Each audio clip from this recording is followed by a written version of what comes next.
All right, Zestfesters, let's put the lid on day one of Zestfest 2024 here at the Celebrity Chef stage. I'm not going to bore you with a whole lot of background about the man you see before you. It's all there. Vanderbilt University, New England Culinary Institute. He was a school teacher before he was a chef. So I think you probably you would have rather been in the military, I guess, than. I think that just means I'm old. Wasn't going to say that? Already had 2 careers. That's right. That's a better way to look at it. Good enough. But he is the owner and proprietor of 3 of my favorite places in Fort Worth. 2 of them are fine dining, Bonnell's Fine Texas Cuisine and Waters. Also with Buffalo Brothers, who will be sponsoring our wing eating contest tomorrow. You don't want to miss that one. You've seen him on, oh boy, this list grows every year, Chef, but Today's Show, the CBS Morning Show, and what do we say, a very special Kardashian Christmas, he was on that. But he's got so many great stories, and he is an amazing chef. Take my word for it. You're going to learn something here. How about a big hand for Chef John Bonnell? Well, thank you very much. I appreciate it. Zestfesters, everybody having a good time today? Anybody taste anything good yet? Anybody get burned too much yet? You still sipping on your milk over there? A few things I want to show you. We're going to start with some steak because, this is still Cowtown. We are making steak today. This is a nice ribeye. I'm using Akiushi. This is one we raised on our own place. My brother's got a ranch down near Toller, and we're raising Akiushi beef. So we're just going to sear this guy in a pan, starting with a little bit of our southwestern seasoning, and we like to season it all over. Since we're going to eat both sides, we're going to season both sides. Get a nice, good dry rub in there. It's got a little bit of heat. Not too much. We're not going to hurt you on this side. Just a little bit of spice. Keep it fun. Keep it nice. And I've got a pan over here I'm going to get nice and rip-roaring hot. If you don't have any heat going, you're not cooking. So this pan I got preheated a little bit. I'm on about number 8 or 9. Put just a little bit of oil in there. Anytime we like to saute something, I always say, whether it's scallops or fish or steak, your pan needs to be hot first. Then we put in a little oil in your product right at the end. When it goes in, you want to hear it. You hear that? That's the applause because you're doing it right. See all the little bubbles? That's what you need. If it's not making any bubbles, it's not making any noise, pull it out, start over, get your pan hot. Start with a hot pan. Yes, ma'am. I'm using regular vegetable oil for this one, but my favorite would either be for searing, if you're going to use really high temp, really getting something brown, either avocado oil or grapeseed oil. Those are both really good. Vegetable oil, canola, they work great. They're easy, not expensive. We use them all the time, but if I had an actual preference, the avocado oil has a really high smoke point, really does great flavor as well. Chef, from here, that looks like a ribeye. That is a ribeye, Akiushi ribeye. Nice and marbled, lots of stuff going on there. We're going to make a sauce called chimichurri for this one. Chimichurri, I'm going to start with a little bit of shallot. That's just a fancy term for a little bitty purple onion. Shallots are wonderful. Chefs use them all the time, and it doesn't seem like many other people do. So maybe that's just one of our secrets. These little onions are really flavorful, mild. They're easy to dice up very small, especially if you got a really nice chef's knife. The guys from Rebex over here hooked me up with a 10-inch Damascus today to use. This is a phenomenal chef's knife. They're the booth right there. Rebex, fantastic stuff. I always say a chef's knife is something you can have for life as long as you buy the good one to start with. So a little bit of shallot, make quick work of that one. We'll get a little lime juice in there. Let me make sure I'm not going to burn this. Woo! If I burn it, I'm going to blame y'all because I'm over here cooking and y'all aren't watching. That's what I'm looking for. There we go. Perfect. Nice, good, dark crust, really brown. That seasoning I use gets it that good, dark brown crust. I got some shallot, little lime juice. This is my favorite juicer. This tool right here works as the greatest juicer you got. A pair of tongs. Squeeze them together. Give it a turn. You don't need that fancy juicer that's electric. This guy works right here. Just dig it right on in. I got a little lime juice, a little shallot. We're also going to put in a little bit of freshly chopped garlic. What I'm making here is a Southwestern chimichurri. Chimichurri is the national condiment of Argentina. I think the only thing I ate in the whole week that I was in Argentina was steak. They are like the red meat capital of the world.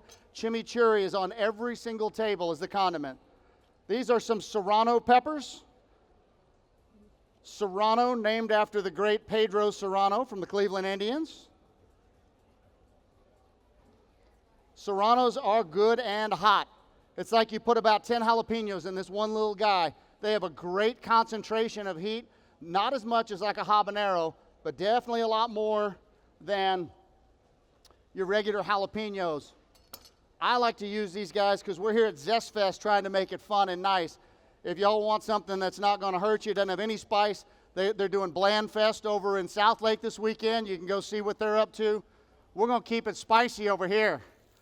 All right, I'm going to go ahead and turn this one off and let it just finish. Oh, it's at rare right now. I want to get just a little bit farther. We're going to finish up this chimichurri. I'm going to use quite a bit of cilantro and quite a bit of Italian flat-leaf parsley. Whop, whop, whop, whop, whop. And if you got a nice knife like this guy from my friends over here at Rebex, you can make short work of herbs, onions, whatever you're chopping. If you got a dull knife, you're going to be here a while. You're just smashing it. I like to get these guys a nice coarse chop. Every piece needs to be something you can eat without getting stuck in your teeth. So cilantro and parsley. The traditional chimichurri would be parsley. I like to throw the cilantro in because, you know, we're from Texas. It's kind of how we do it. And I like to put some peppers in there like the serranos just to give it some heat. We like it hot around here. Now, the rest of this is going to be a lot of olive oil. Extra virgin olive oil, the good stuff.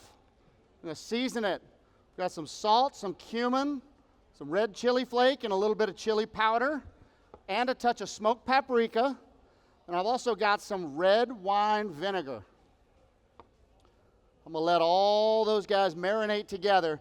Now, ideally, I would have this guy marinate for at least 2 hours because there's raw onion in there, there's raw garlic in there. Take a bite of one of those and you're going to taste it a while. Let the acid in there, which is the lime juice and the vinegar, go to work on those, and then all those flavors come together as one. Your chilies start to distribute all their flavors, and all this stuff tastes great. Right off the bat, it's going to be a little raw. It's going to be a little rough. 2 hours, room temperature. You can go in the fridge overnight, but you can let this sit out for 6 to 8 hours. No problem. There's nothing in here that's going to get you because it's very acidic and it's very salty. Nothing's going to grow in acid and salt like that. So this is usually served room temperature. If you're going to keep it a long time, the fridge is fine. Room temperature is a great one for this condiment. Once this steak is done, which is sure smelling like it is over here, that's how we tell. Where'd my tongs go? There we go. Oh, I want to see it nice and brown on both sides. Yeah. Now we're talking. Look at that. Just a little bit pink, a little red in the middle, medium rare. That is my ideal. I like to go pretty rustic with this one and just get a nice topping, that chimichurri, let it run around the plate. For demo purposes, I'm going to let it sit like this. It's not going to be ideal. But in case you're sitting there counting, like how many people are going to eat this one steak, I saw you were counting. I saw that. I got like 8 steaks we're going to sample out, and I got chimmy that we made this morning. It'll be all set to go. So that's our big old Southwestern ribeye with a nice spicy chimichurri, kind of Argentina style. Now we're going to switch gears. See if I can, without my glasses on, see if I can read this one. All right, here we go. I want to make you a twice baked potato, but, you know, with a little extra style, a little extra flair to it. I love twice baked. It's a fun way to do a potato, get some good flavor in there. You know what? I'm even going to throw a little bit of serrano in those too. We got these out of our garden just this morning. Nice and spicy. All right. Whoop. I need that knife over here. I'm going to work up a sweat today going back and forth. Feel like the old Maury Povich show, running up and down the aisles. I'm going to cut this guy open. Now, we're going to cook a little bit of chorizo to go in here. We're going to really get some flavor working. Chorizo, nice pork sausage with lots going on in it. I'm going to start rendering this down. As soon as that starts getting close, we'll add a few more fun ingredients. But in the meantime, I'm going to get my potatoes open and take some of those insides out. You got to gut these things, you know. So we'll take some of these insides out of there. Already baked them. You can bake them. You could steam them. You could boil them. Any way you want to cook a potato, I'm cool with. As long as you get the insides to where they'll come apart a little bit. So I'll leave just a little bit with the jacket so they don't completely fall apart. We'll get one real nice one here. Take a little bit out of this guy too. So I got plenty to work with. Oh, that chorizo's starting to smell great. I'm going to stink this whole joint up nice for you. We get all the insides out of there.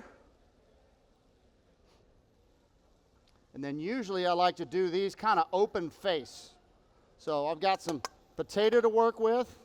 We'll leave these guys open like that. Plenty of room to fill it up when we're done. Like to make it nice and rustic where we just get all the toppings right on there. Okay, here's my chorizo. Starting to render down beautifully. Oh man, if you could smell this one. I love it. I've also got some Shinerbach beer I'm cooking with. I've even put it in the food before. Always helps. Okay. Little chorizo, little bit of butter. This is not the diet show, this is the taste good show. Oh man, a little bit of heavy cream. Let all that start working together. The cream will help kind of thicken things up as it renders on down. I'm going to chop up some chives. We're going to finish this guy off with. Nice garnish and that nice, fresh, bright green, light onion flavor. Remember those serranos we were talking about? Let's get those guys in the pan as well. Woo! Oh, baby. And you thought we were just doing a baked potato. We don't do anything light here. I like my food fully flavored. Plenty of spice, plenty of flavor. What I usually look for in something like this is for that cream to start to thicken. I mean, those bubbles start getting big. If it's all runny, it just hits the plate and goes everywhere. I'd like for it to kind of stick to it, really sit on top. So a really flavorful baked potato. Oh, now we're getting there. Starting to thicken up. There we go. Getting close. We got just a minute. If there's any questions in the audience, fire away. I can do everything at once. I'm a multitasker.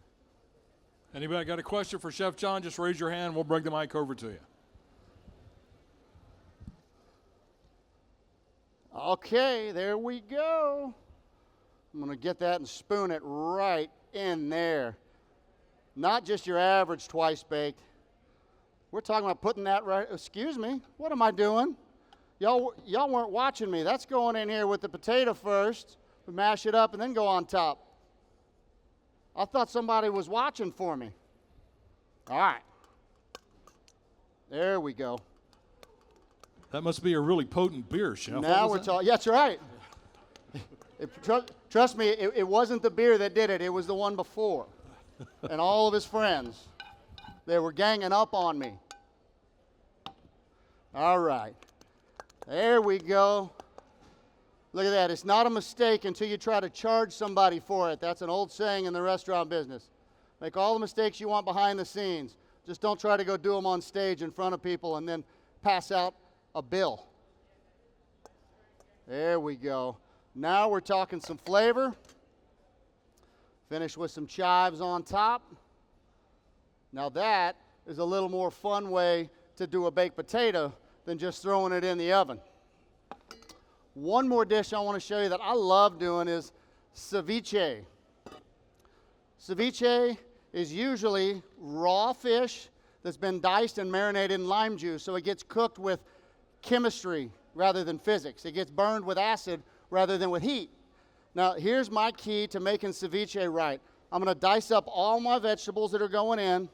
We're going to put it in here. That's that red fish that we've got. I've already diced it up, and I've let it sit in lime juice for about 2 hours.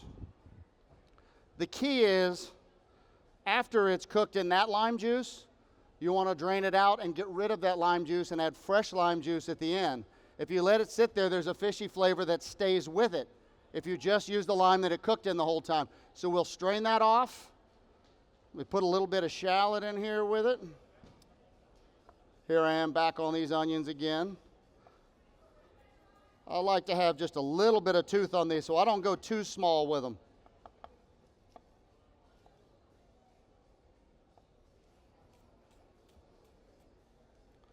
We got a little onion going in the bowl. I'm going to put a little bit of jalapeno in there. If you like to take the seeds out of your jalapenos and make it mild, that's fine. I don't. I leave it all in there, and we just sweat a little bit while we're eating. I think that's pretty fun to do, especially when you get up to these white parts. Inside a jalapeno or any of your hot peppers, whatever's white is the hottest. Down at the tip where it's all solid green, much milder. Those veins that hold the seeds, that's where all the heat is concentrated. So we're going to leave it all in there for this one.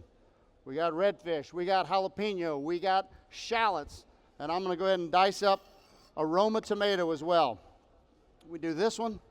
I cut it in quarters, and I like to get the insides out of it because it can get real soupy if you got all that tomato water in there. So we just kind of fillet the little middle parts out. There we go. I'm going to dice these up.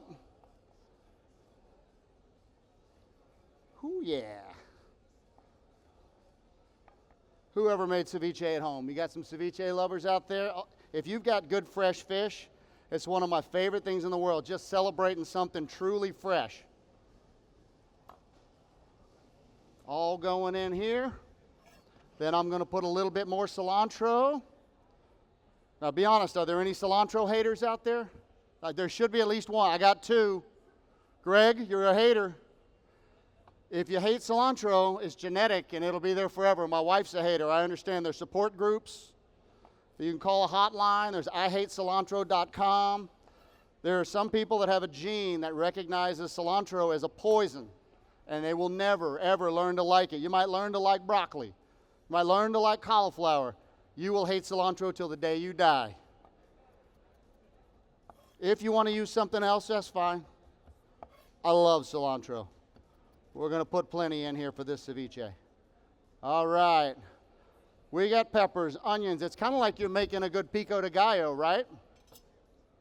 Kind of like making a nice pico. We're going to squeeze some fresh lime juice in there. Get my trusty juicer.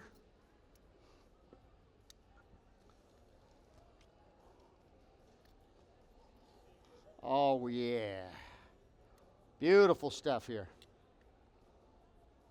You can use lemon, you can use lime, you could use a combination of both. I typically like limes. I like key limes a lot. I just don't like squeezing them. They're the size of a golf ball, and there's 5 drops per with about 10 seeds per, so it takes a while. But key limes work really well flavor-wise. And then I'm going to take this redfish, and I'm just going to use a slotted spoon and take it out of here, leaving that first bath of lime juice behind. You can use a strainer. You can use whatever you want. I've diced it. We've given it a straight lime juice soak for a few hours. That you want to do in the refrigerator. Unless you caught the fish and you're still on the boat, always cool down your seafood. Room temperature and fish don't typically work very long. So we're going to discard the old lime juice, put this one here, and then the key. It will not taste good without salt and pepper. Salt and pepper make the world go round. At a minimum, you got to season this way. I like to use a little bit of our Creole seasoning blend as well. It's just got a little bit of extra stuff, more than just salt and pepper. It's got a little chili powder. It's got some, some onion and garlic to it. Seasons it up very nicely.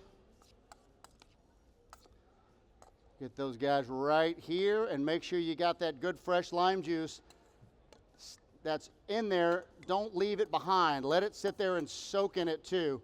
Nice big old bowl of ceviche.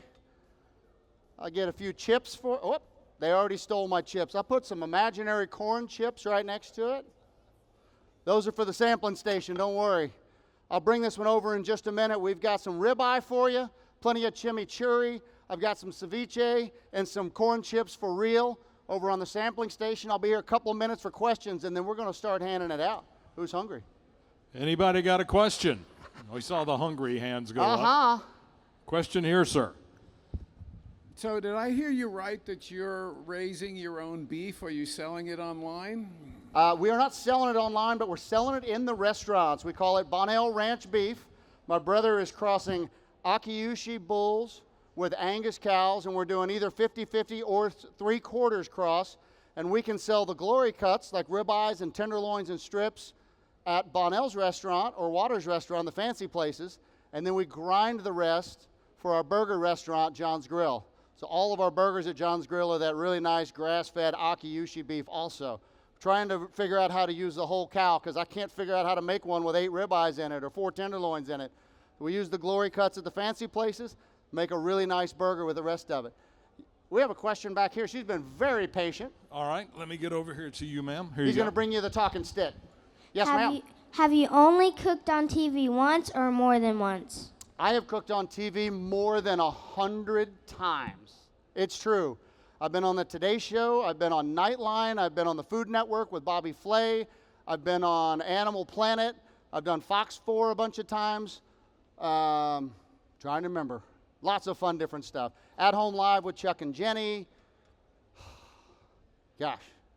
Now I'm starting to forget. I guess that just means I'm getting old, doesn't it? Cooking on TV is really fun, but the vast majority of people who cook on television don't get paid. You have a better chance of being a pro baseball player than you do of making a living cooking on television. A lot better chance. There's just very few paid spots on TV, but it really is fun to get to do. And when I get on the Today Show and say, and you can always look on my website for the recipe, like 4,000 emails come through. It's really fun to see that kind of stuff happen. It's neat to be on live TV. Al Roker was one of the nicest guys I've ever met in my life. Got to do one out on the plaza. Good question. Do you like to cook? Nice. Maybe someday I can retire. Keep at it. Keep getting better. Any other questions for Chef John? That's a great question. I think they just want to sample, All right. Chef, just straight up. I'm going to get with them. We'll start cutting all this up, coming up with some samples. Let's all have some steak. Thank you all for being here. We're going to be back tomorrow. Who thinks they can win the wing eating contest? Buffalo Bros. We're going to do the nice habanero hot wings at 1 o'clock. You got to eat them really hot and you got to eat them really fast. Winner gets a big screen TV, and right after that, I'll be up here cooking 3 more dishes for you. So tomorrow, 1 o'clock for the wing eating show, and then I'll be cooking some more stuff at 2 o'clock right afterwards. How about All a big hand for the man himself, Chef John Bonnell? Thank y'all. Keep it zesty out there. We're going to get you fed. We'll have samples over at the sampling stations here in just a bit. Give us a second. We've got to get this sliced up and plated for you.